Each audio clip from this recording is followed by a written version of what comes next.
Okay, we've all seen it happen, right? That project, the one with the huge budget, the rock star team, the amazing vision, that somehow just completely tanks. It ends up over budget, way behind schedule, or maybe worst of all, it's just a total dud. It's this massive, really expensive problem. But here's a thought. What if the thing that killed it wasn't some last-minute bug? What if it was a tiny, quiet mistake made right at the beginning before a single line of code was written? Well, today we're going on a hunt. We're looking for that hidden project killer, the one that dooms projects from the very start. So just for a second, think about a project you've worked on that went completely sideways. I bet you could think of one. It's such a common story, it's almost a cliche, isn't it? And we always blame the usual suspects. Bad code, messy management, the deadlines kept changing. But the wild thing is, when you actually look at the data, for most of these failed projects, all that chaos, it traces back to one single, kind of simple starting point. Yeah, it's exactly like a line of dominoes. The mistake that really wrecks everything isn't the big, spectacular crash at the end. Nope, it's that tiny, almost invisible little tap on the very first domino. Just a quiet misunderstanding at the very beginning that sets off this whole chain reaction of failure. So if we want to find the real culprit, we've got to go all the way back to square one. And that starting point, the very foundation of every single project, it all boils down to this one super critical word: requirement. Now, I know, it sounds kind of simple, maybe even a little boring, but trust me, this is where all the cracks start to form. So let's figure this out. What does that word actually mean? Okay, so first up, let's put on our user hat. The IEEE, that's a big engineering standards organization, they say it's all about what a person needs to, solve a problem or get something done. It's not about the technology at all. It's about the human goal. Like, what does somebody actually need to do their job? But then you look at how a group like the BCS, a professional IT body, talks about it, and it's different. For them, a requirement is a feature that the business needs. See that shift? It's subtle, but it's huge. We just went from talking about one person's problem to the entire organization's goal. The focus is now on what the system has to do for the company as a whole. And then, finally, you get the builder's perspective. Somerville and Sawyer, they just cut right through all the fluff. For them, a requirement is simple. It's a specification of what should be implemented. That's it. It's the direct order. No talk about user stories, no big business goals. It's just, here, build this. So, okay, here's the big takeaway. A requirement isn't just one of these things, it's all of them, all at the same time. It has to solve the user's problem, and it has to meet the business's goal, and it has to be a crystal clear instruction for the developer.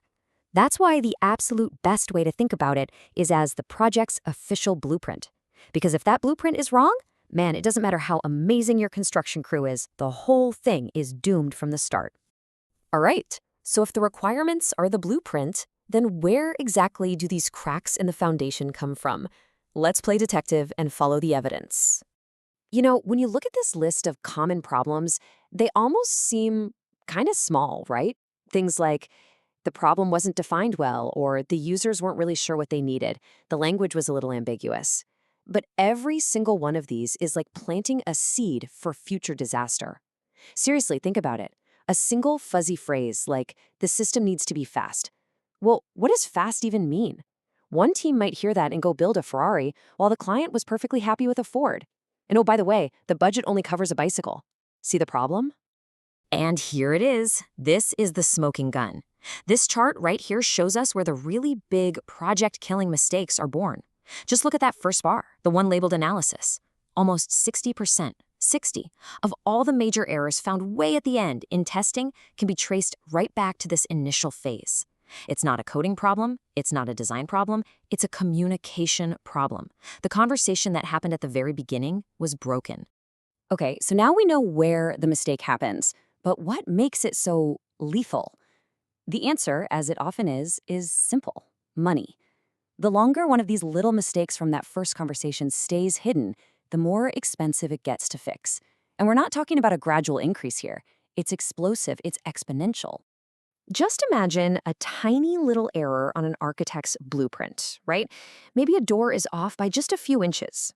At that stage, on the computer, fixing it is a single mouse click. Easy. But what happens when that tiny mistake doesn't get caught? So this graph, this is pretty famous in the software world, and for a very good reason. It shows us how much it costs to fix an error based on when you find it. And I really want to walk through this with you because these numbers, they're absolutely staggering. Let's start with our baseline. If you catch and fix a mistake during that initial analysis phase, the blueprint stage, we'll call that a cost of 1. 1 unit is as cheap as it's ever going to be. But if that exact same mistake slips through and isn't found until the next phase, the design phase, the cost has already more than doubled. It's now 2.5 times more expensive to fix. Okay, what if it gets past design, too? You only find it when you're actually in the middle of building the thing. Now it's 5 times the original cost. You're not just erasing a line on a drawing anymore, you are literally tearing down walls you just built. And here we go. This is the real project killer. If that little error from the beginning makes it all the way to the end into the final product that people are using, it costs a minimum of 10 times more to fix. This is where budgets get absolutely obliterated. That tiny misunderstanding from week 1 has now morphed into a 10 times the cost catastrophe. So, how in the world do we stop this from happening? If the blueprint is the problem, how do we make sure it's perfect? Well, the solution isn't just, let's try harder or let's have more meetings. No, it's to treat the creation of that blueprint with the same serious professional discipline you'd use to engineer a skyscraper. And luckily for us, that discipline actually has a name. It's called requirements engineering. And it's basically a formal process for digging up, writing down, and double-checking that project blueprint to make absolutely sure it's correct, it's complete, and it's crystal clear before anyone lays a single brick. I love this diagram because it just nails the whole idea perfectly. A business is over here, in its current state, the as-is. It wants to get over there, to some better future state, the to-be. And those requirements we've been talking about, they are the bridge that gets you from here to there. And if that bridge isn't engineered properly, well, you're never going to make it to the other side. So look, the next time you're about to start a new project, or hey, even just a new task, ask yourself this one simple question. Are you taking the time to really engineer the blueprint? Or are you just grabbing a hammer and starting to build, hoping for the best?